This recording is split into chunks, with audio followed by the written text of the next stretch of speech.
విద్యార్థుల సమగ్ర అభివృద్ధికి విద్యతో పాటు క్రీడలు ఎంతో అవసరమని ఎంపీ ఈటెల రాజేందర్ అన్నారు. ఉప్పల్ జోన్ ఆధ్వర్యంలో నెల రోజుల పాటు నిర్వహించిన సమ్మర్ కోచింగ్ క్యాంప్ 2026 ఘనంగా ముగిసింది. ముగింపు కార్యక్రమానికి ఈటెల రాజేందర్, ఉప్పల్ జోనల్ కమిషనర్ రాధికా గుప్తా ముఖ్య అతిథులుగా హాజరయ్యారు.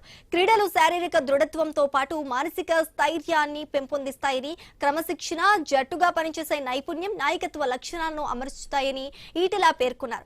విద్యార్థుల్లో దాగి ఉన్న ప్రతిభను వెలికి తీసేందుకు ఇటువంటి శిక్షణా శిబిరాలు, క్రీడా పోటీలు ఎంతో దోహదపడతాయని తెలిపారు.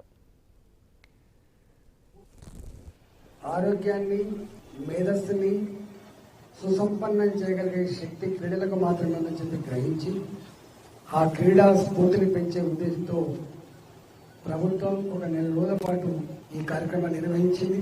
దేశవ్యాప్తంగా కూడా మోడీ గారి మధ్యకాలంలో పాశ్చాత్య నాగరికత మన వెంటాడుతూ ఉంది.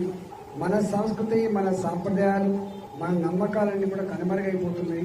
పిల్లలలో కేవలం మార్కుల పట్టికలు మాత్రమే కాదు, పిల్లలలో కూడా క్రీడా స్ఫూర్తిని నింపాలి, అన్నిటికంటే మిక్కిలి ఆరోగ్యాన్ని అందించాలనే సంకల్పంతో ఖేలో ఇండియా ప్రోగ్రాం కూడా శ్రీకారం చుట్టింది కేంద్ర ప్రభుత్వం.